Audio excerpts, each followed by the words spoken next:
مشاهدينا متابعينا الاعزاء، تواصلت الاشواط على ارضيه ميدان الظفره في صباحي هذا اليوم بالتحديات المثيره والجميله من مسافه 8 كيلو متر، وشاهدنا وياكم وتابعنا الشوط الاول الرئيسي صباحي هذا اليوم مع الابكار المحليات الاصايل. استطاعت الوطن ان تنتزع ناموس اول الاشواط بشعار محمد بن حزمي بن قناص العامري لتهدي ذلك السلام لشعار بن قناص بتوقيت زمني 13 دقيقة 18 ثانية، بينما شوطنا الثاني وحمل انطلاقة ايضا الابكار المهجنات الاصايل، واستطاعت غبة ان تهدي ابناء الدوحة ابناء الشحانية ذلك الانتصار بشعار حمد بن غانم بن سلطان الهديبي بتوقيت ايضا زمني 13 دقيقة 17 ثانية. اما في شوطنا الثالث والاول للقعدان المحليات الاصايل، استطاع الخليج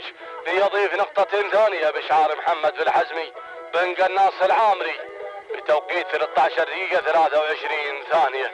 اما في الشوط الرابع فشاهدنا وياكم شوط القعدان المهجنات الاصايل وتابعنا معدي انتزع ناموس الشوط وعدى بالناموس لمرشد بن بخيت بن سيف المرض توقيته 13 دقيقة 15 ثانية.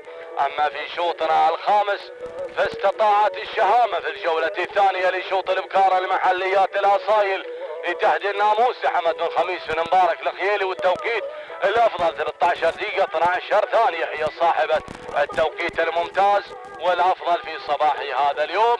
اما في شوطنا السادس فشاهدنا شوط الابكار المهجنات الاصايل، فجاءت الذهيبة لتذهب بناموس ذلك الشوط بشعار محمد بن كنون العامري توقيتها الزمني 13 دقيقة 19 ثانية. اما في شوطنا مشاهدينا الاعزاء السابع الشوط الماضي فعلا استطاع في ذلك الشوط القعدان المحليات الاصايل المختبر ليضيف اشعار محمد بن حزمي بن قناص العامري نقطة ثالثة على ارضية ميدان الظفرة، ويتزعم نقاط صباحي هذا اليوم بتوقيت المختبر 13 دقيقة 17 ثانية. هذا توقيته في الشوط الماضي. تهانينا والناموس لكل الفائزين. هكذا شوط مسك الختام متابعينا مشاهدينا الاعزاء مع اشواط الثنايا، واللي ما استلم بيان الفحص في الاشواط الماضية عليه التوجه لاستلام ذلك البيان. ايضا الفائزين بالمركز الاول من كل شوط وجب التنويه لكل الفائزين. وايضا غدا سنكون مع اشواط الكبار والحول والزمول باذن الله مع 8 الكيلومترات. نتمنى التوفيق والسداد والنجاح. ثامن اشواطنا من اشواط الثنايا القعدان المهجنات الاصايل بداية مع المركز الاول، وكالعادة نذهب مع هذا الانفراد وكالعادة مع بن عبيان مقدما هذا الاسم المتميز على الاطلاق العميد محمد بن علي بن عبيان المنصوري. ينطلق في الصدارة ما شاء الله يا هذا الانفراد ليقدمه العميد ما بينه وما بين بقية الاسماء المتاخرة بهذا التحدي. فعلا العميد عودنا دائما بهذا الانفراد، عودنا دائما بالانتصار. اذا العميد تعود المشية لمحمد بن علي بن عبيان المنصوري. نشوف ثاني المركز الثاني ياتينا في هذه اللحظات. ينطلق مشاهدينا الاعزاء ايضا نركز ركز ركز ركز يا محمد، يا بن فري، يا بن راشد، يا بن عبيد المنصوري. مقدما انطلاقة، تركز في هذه التحديات الجميلة على ثاني الاسماء، بينما حشيم صالح بن هزيم بن سيف المزروعي. مقدما انطلاقة حشيم على ثالث المراكز مشاهدين الاعزاء، والمركز الرابع بنتابع وبنشوف رابع المراكز من وصل في هذه اللحظات. ترى اسماء متميزة، شعارات ايضا تخوض هذه الانطلاقة. شوط مسك الختام لمن يا ترى من بين هذه الاسماء والعميد يتواجد في هذا الشوط؟ ما شاء الله. بنتابع وبنشوف المركز الرابع، هذا اللي وصل مياس عبد الله بن سعيد بن مرزوق العامري، وكذلك المتابع منذر حمد بن سعيد بن راشد بن هميله المزروعي. ونقله جميله الى الحنيش، وسعيد بن قعيط بن سعيد المنهالي يدفع بانطلاقه الحنيش بدوره في هذه التحديات نحو المركز السادس. وسابع المراكز ياتينا مزعل راشد بن سالم بن حميد بالعبد المنصوري، ينطلق بالمركز السابع. والمركز الثامن مشاهدينا متابعينا الاعزاء، الاسماء القادمه بهذه التحديات يبدو لي هنالك مشوش قادم او غيره اللي قادم في هذه اللحظه. فعلا ياتي هنا ام طيلان، هذا شعار بن شلبوت الخيلي، عبيد بن خميس الخيلي فعلا يقدم انطلاقه ام طيلان بهذا التحدي. وكذلك اشوف شعار بن غنام المزروعي ياتينا منطلقا مع شديد سيف بن عبيد بن غنام المزروعي. وايضا وصولا من الرمح احمد بن خليفه بن شاهين المرض يتواجد بهذه التحديات الجميله. هكذا 10 اسماء كامله مكمله ذكرناها لحضراتكم من حيث تواجد شوط مسك الختام. بنعود الى البدايه، بنعود الى الصداره، بنعود الى مقدمه هذا الشوط. الله يا صداره الشوط. العميد انطلق وغادر عن الجميع. شوفوا المسافة ما بين العميد وما بين بقية الأسماء المشاركة.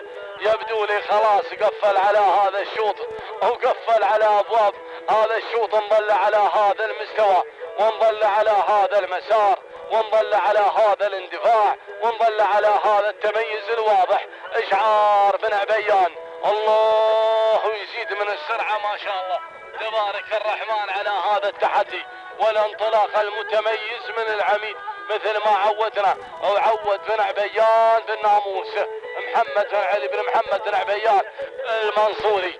ما في منافسة الا عدسات التصوير تنافس وتتابع العميد، وهو منطلقا بصدارة المركز الاول. متابعينا مشاهدينا الاعزاء بعروض ممتازة ومتميزة من حيث حضور العميد، وتشاهدون يرقص رقص جميل ومعتاد ما شاء الله ما شاء الله تبارك الرحمن.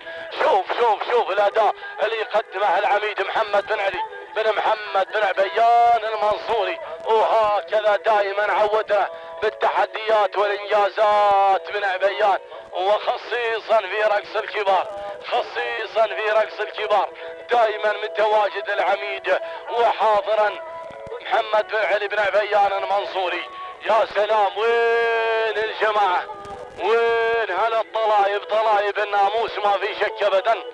وين اللي بياخذ المركز الثاني؟ وين الاسماء المنطلقة اللي تبى الفوز والناموس؟ العميد غادر يا اخواني، واقترب من مسافة 2 كيلومتر، اقترب من مسافة 2 كيلومتر. وين ما شاء الله تبارك الرحمن هذا الانفراد اللي خلاهم العميد وطار بالصدارة. يا ذكر الله ويا مذكور على هذا الانفراد المتميز. نشوف المركز الثاني يصل في هذه اللحظات الحنيش وسعيد بن قعيط بن سعيد المنهالي ينطلق على ثاني الاسماء. والمركز الثالث ياتينا مزعل راشد بن سعيد بن حميد بن عبد المنصوري. ومن الجانب الاخر ركز محمد بن فري بن راشد بن عبيد المنصوري ياتي برابع التحديات. والمركز الخامس ياتينا مطيلان وعبيد بن خميس الخيلي. ومن الجانب الاخر التواجد من شعار بن غنام المزروعي سيف بن عبيد بن غنام المزروعي مع شديد، ونقلة ممتازة مشاهدينا متابعينا الاعزاء الى سابع المراكز. واجل هنا الرمح يتواجد ايضا اشعار ساري بن خلف بن ساري بن بلوش، يتابع ايضا انطلاقة الرمح في هذا التحدي. نعود الى البداية، خلاص العميد غادر مشاهدينا الاعزاء حزام الغابات، غادر حزام الغابات الذي ياتي ايضا في شمال هذا الميدان دورة الثمانية الكيلو المترات. الله الله الله الله، تلال الصراع في ميمنة هذا الميدان، تلال الصراع والكيلو المتر الاخير ما شاء الله. والعميد العميد العميد العميد العميد، هذا هو العميد لحاله في الصدارة، لحاله في مقدمة الشوط الكيلو المتر الاخير ما شاء الله على العميد. بناخذ صورة يا بن محوش، يمكن في ذاك الانفراد ما خذينا صورة على العميد بانفراده الكلي. هذا هو العميد امامكم مشاهدينا متابعينا الاعزاء، لسيد محمد بن علي بن محمد بن عبيان المنصوري. وعندما تجد شعار بن عبيان لا بد الحضور الجميل مع ايضا التحديات والناموس والانتصار. هكذا ياتينا العميد، امن الصدارة، امن الفوز، امن الانطلاق بدون منافس على الاطلاق، امن المقدمة مشاهدينا الاعزاء بصدارة المركز الاول بهذا التحدي. يا سلام يا سلام، شيئا فشيء تقترب الاسماء، شيئا فشيء تقترب الاسماء ايضا على ثاني المراكز. ومع امطيلان هناك عبيد بن خميس بن شلبوت الخيلي، يتابع ايضا امطيلان بهذا التحدي على مستوى المركز الثاني. ولكن من على بعد شاهد الاسماء، انا عند العميد، انا عند العميد اللي مسيطر ما شاء الله على هذه السيطرة الجميلة وهذا الانفراد المتميز. خلاص مع 200 متر، مع 200 متر بدون منافس وبدون اي تعليمات. العصا في الابطال محمد بن علي بن محمد بن عبيان المنصوري. سلام العميد سلام، ومشكور يا بن عبيان. تهانينا مع هذا الفوز، تهانينا مع تحديات العميد وانتزاع لناموس هذا الشوط بجدارة. تهانينا لك يا بن عبيان، وايضا توقيته ما شاء الله ممتاز، 13 دقيقة 12 ثانية و9 اجزاء من الثانية. المركز الثاني شعار بن غنام سيف بن عبيد بن غنام المزروعي، وثالثا ياتينا مطيلان عبيد بن خميس بن شلبوت الخيلي. شعار خلف ساري مش 9 يا اخوان. المركز الثالث شعار خلف بن ساري بن بلوش رقم 18 حيدة في الكشف الرمح في المركز الثالث. احمد بن خليفة بن شاهيل المر فعلا بتواجد شعار ساري بن خلف بن ساري بن بلوش هو اللي حصل على المركز الثالث وليس